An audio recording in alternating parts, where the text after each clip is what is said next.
To add title tags and meta descriptions to collections in Webflow, follow this step-by-step guide. If you're new to Webflow, sign up and follow the on-screen instructions to set up your account. On the left side panel of your Webflow dashboard, click on CMS. Choose the collection where you want to add title tags and meta descriptions. Within the chosen collection, click on Add New Field. Select plain text and name it title tag. Save the field. Repeat the process by adding another text field named meta description. Click Save Collection after adding both fields. Once the fields are created, go to your blog post or collection item. Navigate to the settings of the blog post or item. Under SEO settings, you will see a space for title tag and meta description.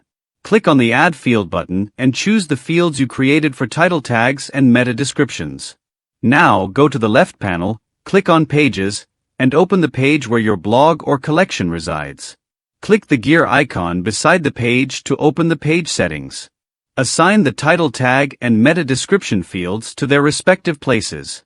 Enter relevant SEO information and keywords for each.